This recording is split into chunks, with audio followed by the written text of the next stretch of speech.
Kidney failure ಆಗಿತ್ತು. ವಾರಕ್ಕೆ 3 ಸರಿ ಡೈಲಿಸ್ ಮಾಡಿಸ್ತಾ ಇದ್ದೆ. ಈ ನಂಬರ್ ಸಿಕ್ಕಿದ ಮೇಲೆ ಸ್ಟಾರ್ ಪ್ಲಸ್ ಅಲ್ಲಿ ಐಟಮ್ ತಗೊಂಡೆ. ಏನು ಸ್ಟೋನ್ ಕಪ್ಪು, ನೋನಿ ಮತ್ತು ಲಿವರ್ ಕಪ್ಪು ತಗೊಂಡ ಮೇಲೆ 2 ತಿಂಗಳಾಯ್ತು ತಗೊಂಡು. ಒಂದು ಡೈಲಿಸ್ ಕ್ಯಾನ್ಸಲ್ ಮಾಡಿದ್ದೀನಿ. ಈಗ ವಾರಕ್ಕೆ 2 ಮಾಡಿಸ್ತಾ ಇದ್ದೀನಿ. ಮತ್ತು ಹಾಸ್ಪಿಟ್ಲಲ್ಲಿ 10 ಲಕ್ಷ ರೂಪಾಯಿ ಟ್ರಾನ್ಸ್ಲೇಷನ್ಗೆ ಕೇಳಿದರು.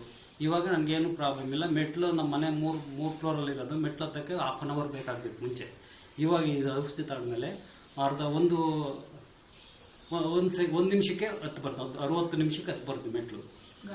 ಗಾಡಿ ಓಡಿಸ್ತಾ ಇದ್ದೀನಿ. ಮುಂಚೆ ಗಾಡಿ ಮುಟ್ಟಕ್ಕಾಗ್ತಿಲ್ಲ, ಗಾಡಿ ಎತ್ತಕ್ಕೂ ಆಗ್ತಿಲ್ಲ. ಇವಾಗ ಗಾಡಿ ತಗೊಂಡು ನಮ್ಮ ಮನೆಯನ್ನು ಕುಡಿಸ್ಕೊಂಡು ನಾನೇ ಗಾಡಿ ಹೋಗ್ತಾ ಇದ್ದೀನಿ. ಒಳ್ಳೆ ರಿಸಲ್ಟ್ ಇದೆ. ಮತ್ತು ಸುಸ್ತು ಕಮ್ಮಿ ಆಗಿದೆ, ಊಟ ತಿಂತೀನಿ, ಮತ್ತು ವಾಮಿಟ್ ಕಮ್ಮಿ ಆಗಿದೆ.